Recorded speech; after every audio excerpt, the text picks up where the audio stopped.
Hey guys, sorry, forgot I had that set up from last night. But if you have only ever seen me here and not on the other channel, that is the Wednesday evening readings, and that is my main channel. And that light is really bright. That is much better.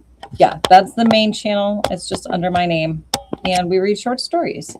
Thursdays here we read Reddit, which is awesome. And yeah, so sorry about that, but a little treat for next Wednesday. We are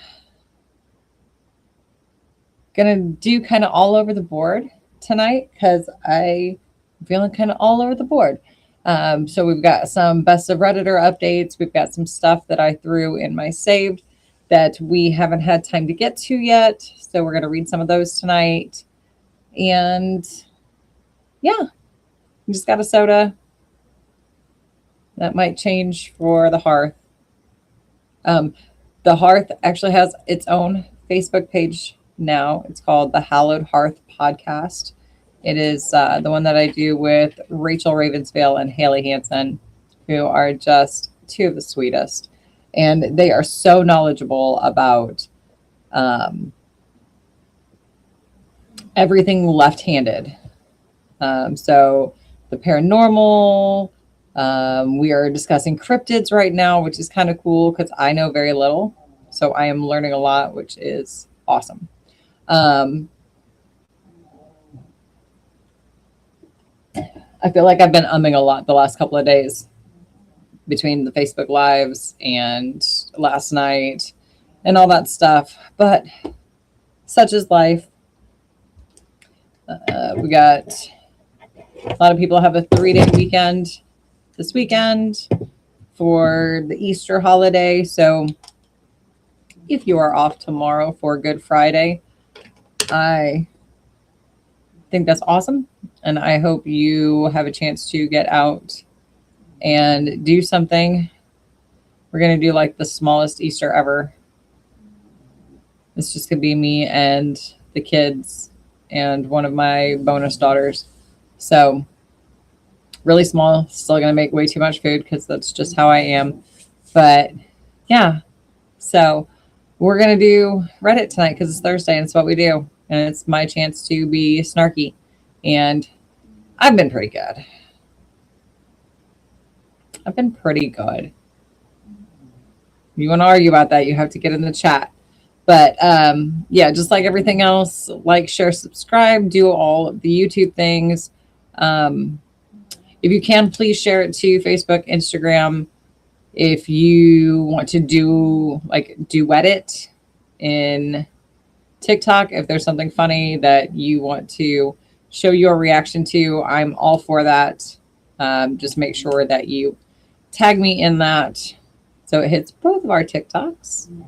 And we'll get started because there's a couple that probably may end up staying in the saved folder just for scuzz. We may not get to it tonight, but they'll be there for the next time that we do one of these. So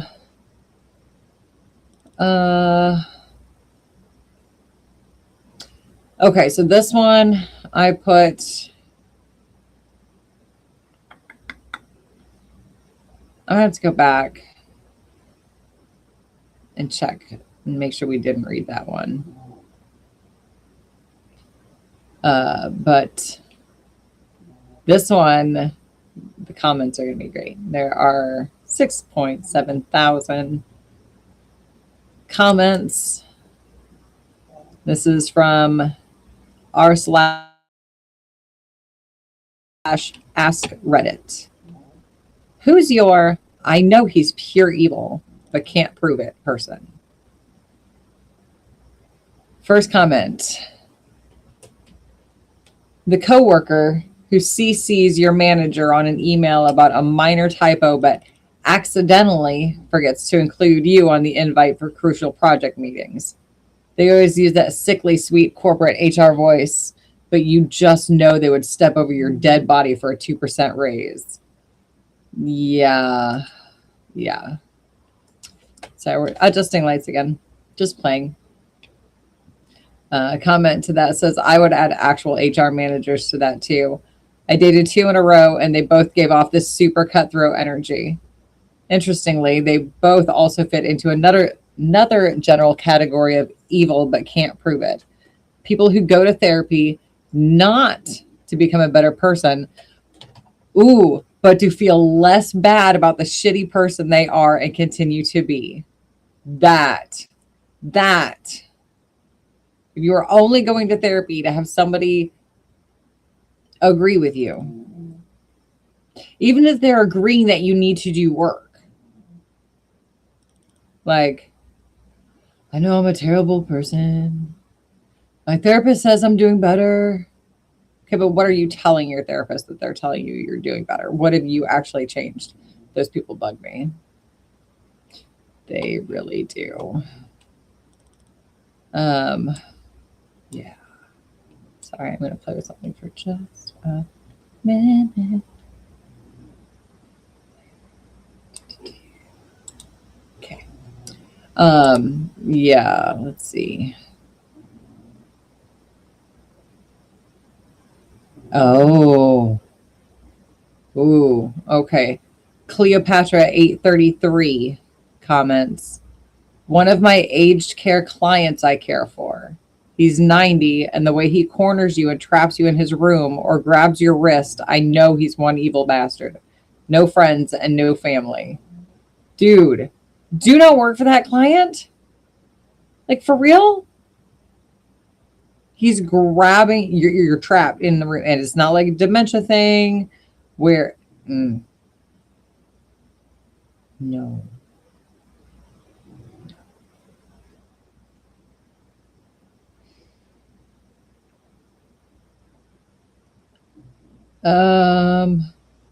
Okay.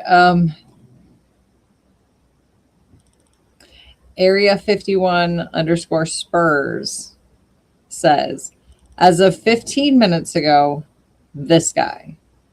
And it's another Reddit link. Do we dare? Oh, do we dare?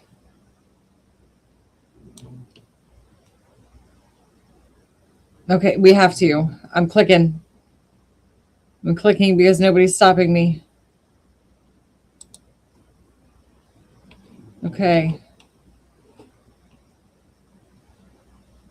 I've been making a stuffed head of everyone who enters my life. Nope. No. I don't need a nightmare. I don't need to give myself a nightmare. Absolutely not. Sorry, I told you what the name of it was. You can absolutely go and read that yourself. No. Sorry, guys. I love you. I really do, but we're not doing that tonight. No, thank you.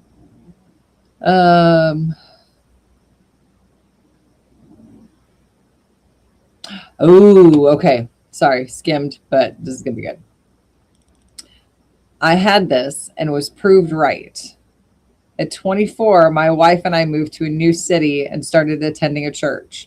We joined a young couples class, and one of the men in the group was also a youth pastor. Everyone was friends with him in the couples class, but he gave me the biggest pit in my stomach, and I didn't like how he interacted with kids. Just creepy. I went so far as to speak with the church leadership after about a year of being there, and they told me they trusted him. This caused people to get upset at me for being an alarmist and questioning his integrity. A few years later, he got caught doing something. I still listen to my gut when it tells me something. Yeah.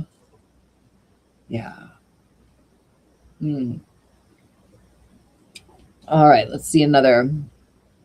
I knew they were evil from the word go. The hound abides. I love it. There was a really put together guy at work. Super nice. Always on point. But everything was too on point. His outfits were always perfect. At first, we joked that he ironed his socks. Then it was that his closet was organized by color. It went on and on.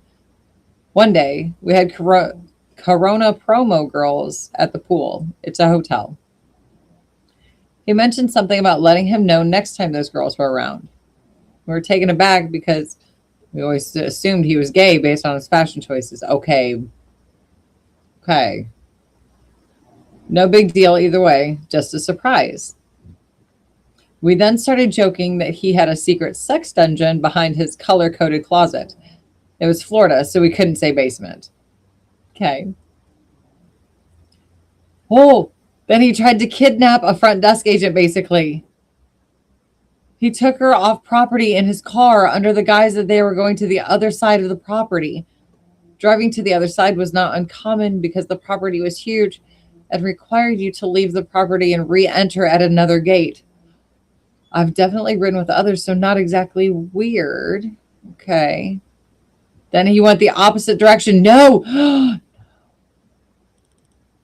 She asked where they were going, and he said it was because they needed to pick up something for work.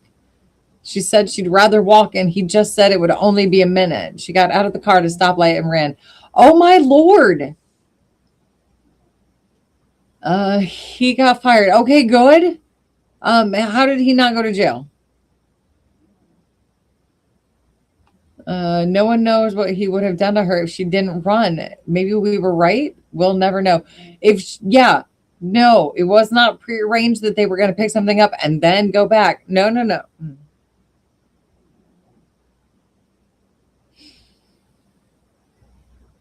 know. I did stupid shit. This person doesn't say how old they were. Dang. Okay. Let's find another. How did you know somebody was evil or I knew they were evil? Oh, okay. So some people are getting like calling out well-known people. So I'm not going to do that. Let's find.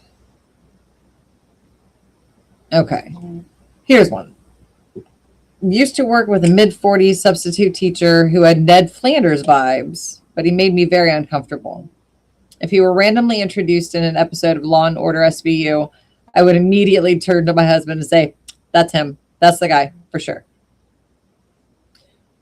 Classroom fish was near death, and he happily volunteered to put it in a napkin and step on it. And that was after I'd already been creeped out by him. Don't do that. Flush it. I mean, dispose of it properly. But was it like in front of the class? I don't know. And that was after I had already been creeped out by him. I don't know if that's pure evil. It's not right. But, okay. My AP English teacher, circa 2009.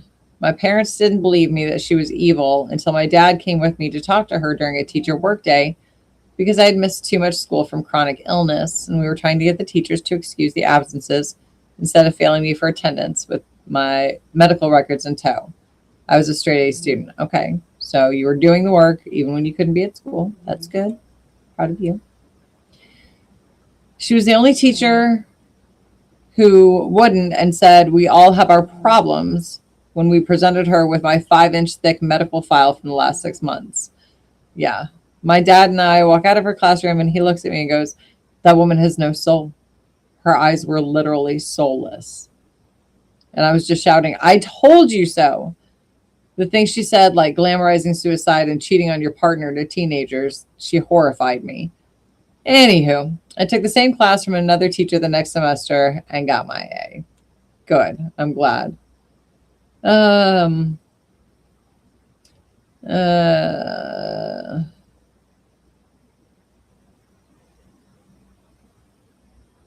Oh, yeah. Okay.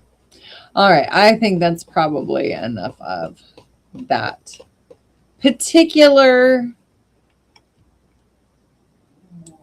dealio. So let's see if we can find something else fun for the next little bit. Because I'm really having a good time reading Reddit with you. I hope you are too. This one I saved because this is from Best of Redditor Updates. It was originally posted to Ask a Manager.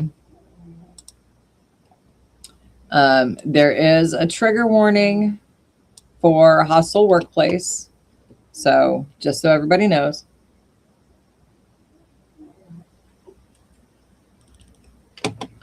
My bosses and coworkers have a secret group chat where they trash talk me. This is part of why I quit my last job. Yeah. Sucks. So the original post was from January 31st, 2019. A few months ago, I started a new job in a very small office, only 3 employees plus a few interns. I had some trouble acclimating because the environment was so different from my last job.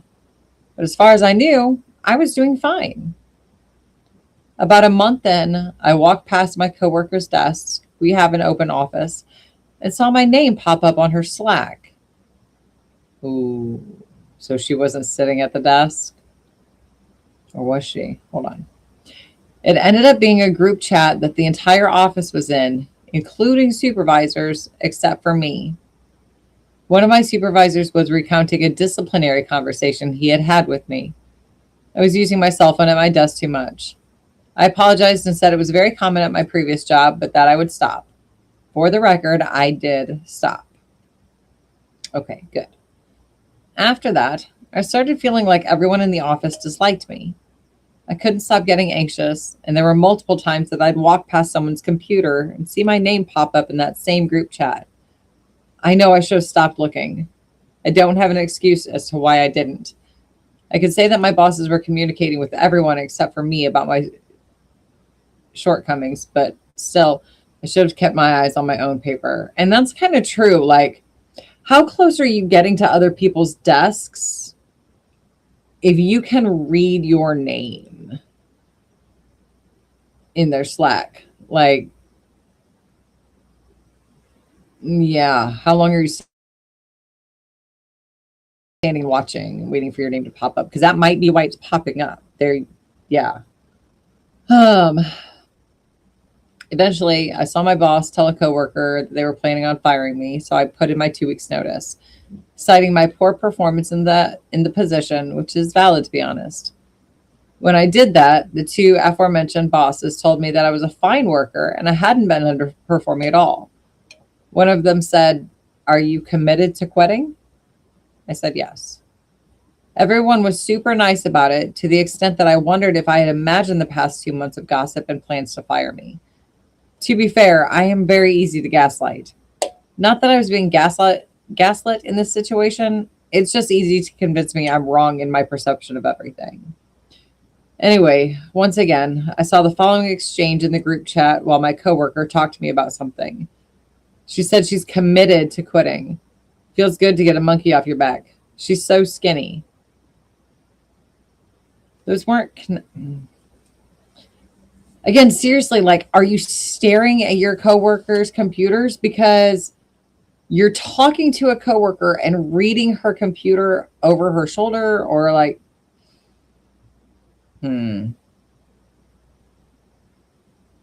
yeah, I don't know. How do I deal with the next week and a half at this job? You don't have to. Unless, I mean, you've only been there for a few months, so I doubt there's any kind of like vacation, maybe some PTO that's owed to you that you would lose if you don't finish out the 2 weeks. But if you're just going to be paranoid and anxious for a week and a half, just be done. Seriously, just be like, I'm sorry. I know I said 2 weeks, but I need to make that shorter. Here are my keys. Because you're just going to drive yourself crazy. But I'm going to keep reading. Keep reading, Katie. I can't really listen to music or podcasts or anything. I already have clinically diagnosed anxiety, and I can't stop myself from catastrophizing everything that happens at work.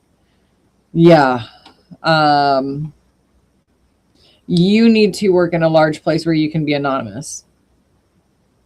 I think if your anxiety levels are this high, you need to work in a big place where you can, where it's not everybody knows who you are, where you're working, all this stuff.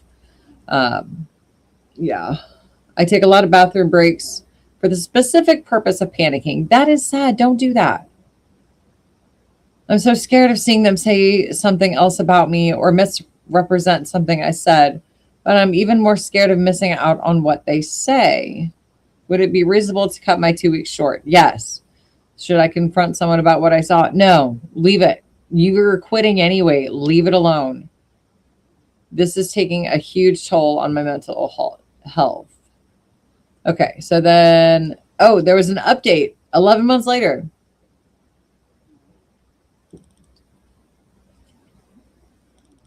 Okay. My letter went live while I was on my way to a job interview. I had taken the morning off from work. I'm assuming she means her post. After rocking the interview and checking the comments on AAM, I decided I'd never return. Around 1 p.m., my boss texted me like, should we expect you back anytime soon? And I didn't answer. When I got home, I sent all of my bosses an email with the subject line, getting the monkey off your back.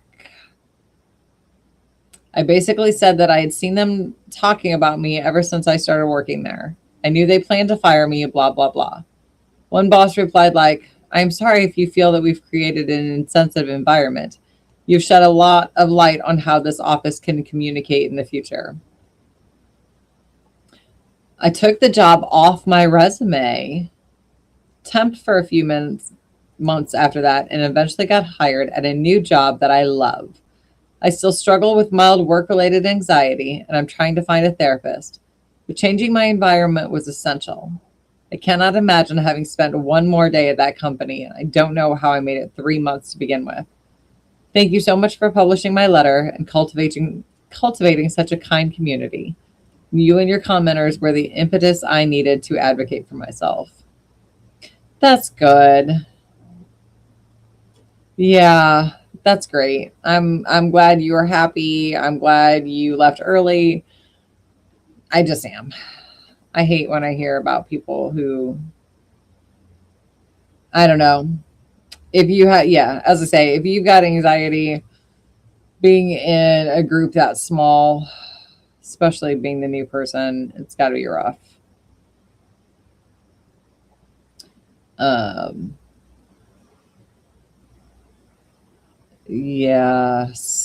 Somebody comments that brings back memories. I once worked in a back office team, and one day, when working from home, I found an email one of my coworkers had saved into a dossier that was her complaining to another coworker about a mistake I had apparently made. Oh, it's been saved, has it? Because she hadn't properly explained to me how I had to do that thing. I forwarded that email to those two coworkers with a CC to our manager that I would have appreciated being spoken to directly. Yeah. Imploded the entire back office structure since it was found that these two had been doing shit like this for years to every new coworker that joined. Finally answered the question why no one had ever stayed for longer than a few months. Some people just really suck. And that's true. Some people just really suck. They just do. Oh my gosh. Yeah. Somebody said, you've shed a lot of light on how this office can communicate in the future. Means we'll do a better job of keeping the secret group chat hidden next time. Yeah. Just, my goodness. Okay. Let's do one more.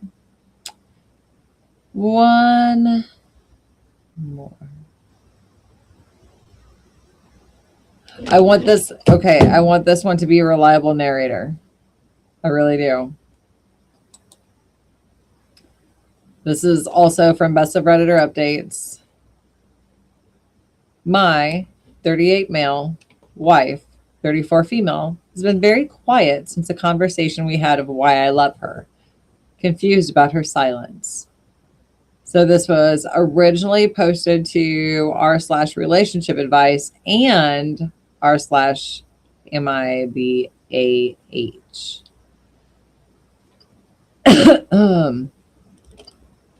Oh, this has bounced around quickly. Oh, this might be good. Okay. Original post March 15th, 2026. So this has only been going on for a couple of weeks. Yes. Okay. Hold on. Let me get a drink. You guys take a drink.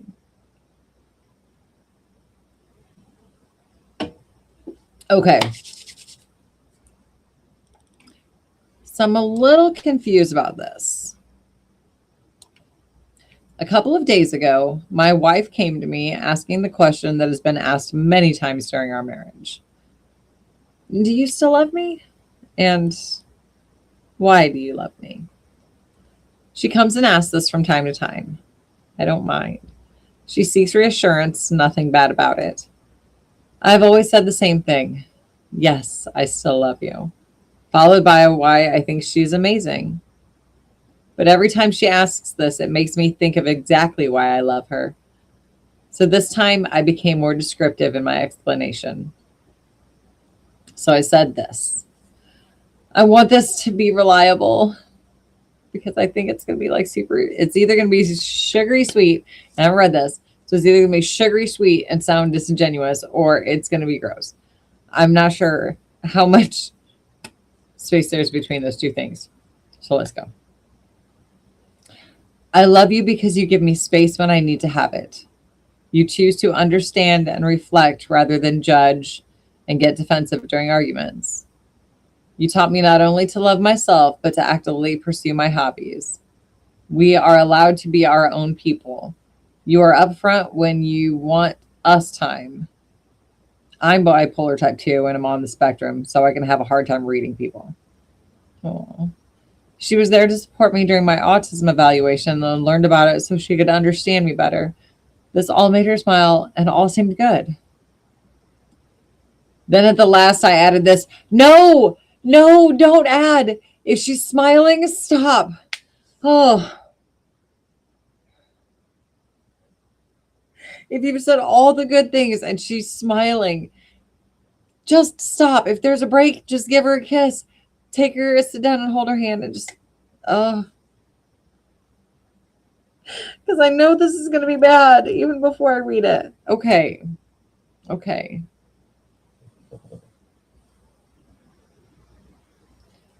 Then at the last, I added this, something I never told her before.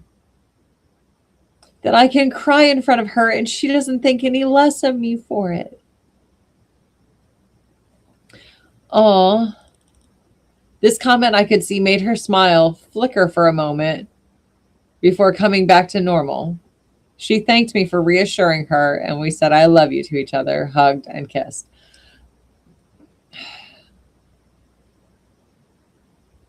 Guys, we're not trying to make you cry. I promise we're not trying to make you cry.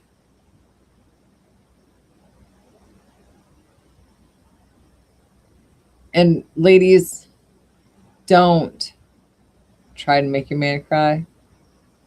But something happens and he's crying. Unless he's using those tears to manipulate you, if he's just feeling it, just same thing as when you just feel it and start crying. When that moment in the movie that he says is so good. It's so good. You have to watch this movie. And so you watch it and you start crying because of course you're going to start crying because it's just that kind of spot in the movie. And he doesn't laugh at you for crying. That feeling, let him have that feeling too. Because yeah, things are going to make him sad. Make sure he's able to cry.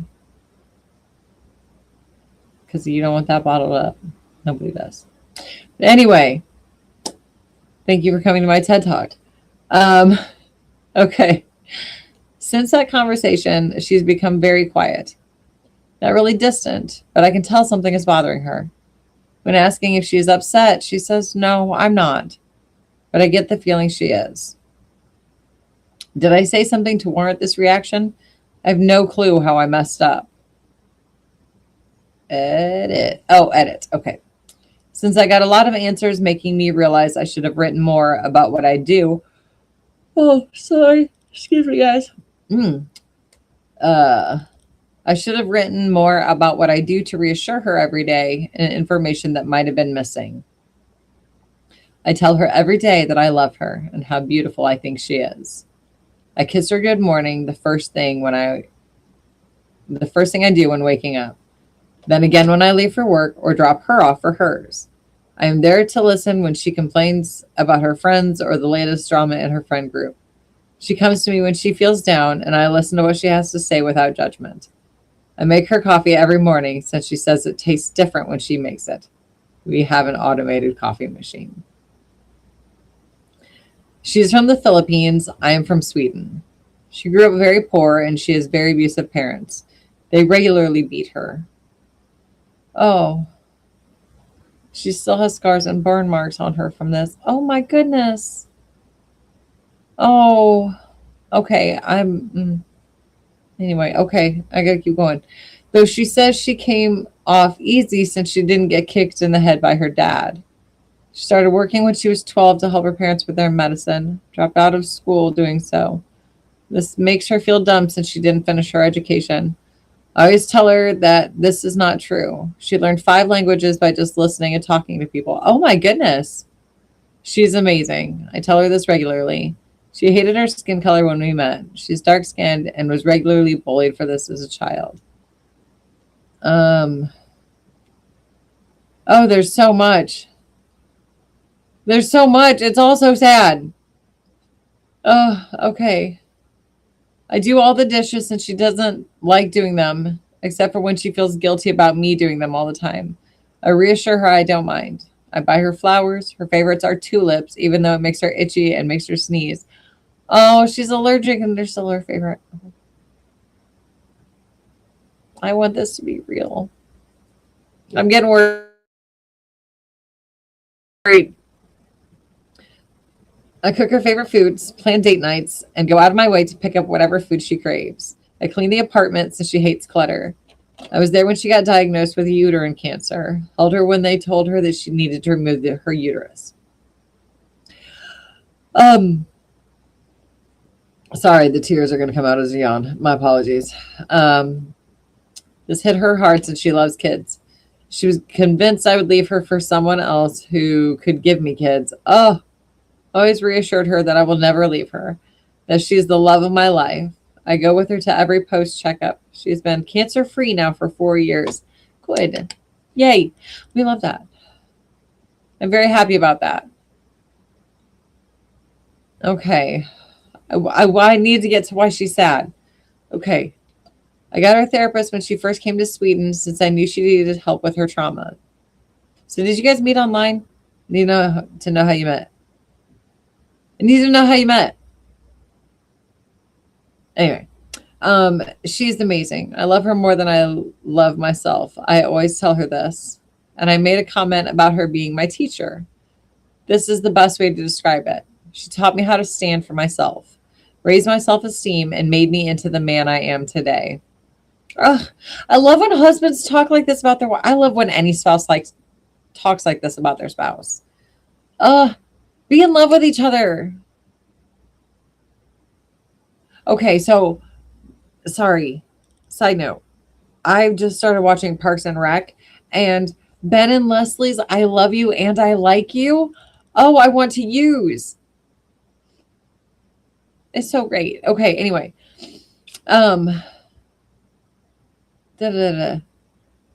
She was always been there to support me and make me want to better myself. Maybe a teacher is a bad word to use, but I can't come up with a better one. Whenever she came to me with this question before, I've always answered with what I love about her. Told her how amazing I think she is and what I love about her. Now I can see that I made it about myself rather than her. No, you made it. Maybe dump too much on her at once. We have a whiteboard we write our schedules on and write messages to each other on. I will fill it with all the things I love about her. Buy her some flowers and cook her one of her favorite meals. Then sit down and apologize for making it all about myself rather than reassure her about how amazing she is. TLDR, my wife asked me if I still loved her seeking reassurance. I made it about myself rather than reassure her what I love about her. Oh. Editor's note. Okay, so this was not the original poster. OOP has also made the same original post on to another subreddit. I am adding the relevant comments from that sub for more context. Okay, commenter 1. Just a guess that may be far off. You talk about what you love about her from what she can do is doing that benefits you. Not all directly, but that'd be my take on it. I don't really see anything about what is wonderful about her, what amazes you. That she's funny, has talents or skills that make you think she's fantastic for them. OOP says, this is since I have always said why she's wonderful before when asked this. This time I chose to say it differently since I've said all those things before. Commenter 2, maybe slip her a handwritten note, adding those to the list for additional reassurance. That's true. I mean, if she's gotten accustomed to, when I ask him why I love him, he tells me these 3 things. Yeah. What you said was a little out of the ordinary. Not wrong. Not wrong. But the things that you usually say, just a reminder of those things too. Because maybe she's not feeling fantastic. Maybe she's not feeling amazing. And it usually has very little to do with you. Sorry. It's usually everything else has made us feel terrible that day, and we need you because we love you the most to tell us that we're awesome. It's not that we really doubt that you love us, but everybody else has sucked today. Everything has just been a toilet bowl of a day. So if you could just tell me that I'm amazing and that you love me and that all of these people are garbage too, I would appreciate it. Yeah. At least that's why I ask. Everybody else sucks, but you are awesome. Can you just tell me that I am awesome too? Because you are awesome and I feel like trash. So can you just tell me that you love me because I'm awesome? But anyway, that is enough therapy with Katie. Thought this was supposed to be Reddit. Apparently it's therapy with Katie. But yeah, so I'm going to get ready for the Hallowed Hearth. I will see you guys next Thursday here, Wednesday on the other channel. Anytime on Facebook, you guys can go back, watch the videos, comment on them later. I will go back and read comments. So yeah, don't think just because you missed it live, you miss me, because I will go back and read comments. So love you guys. Have a great night. Bye.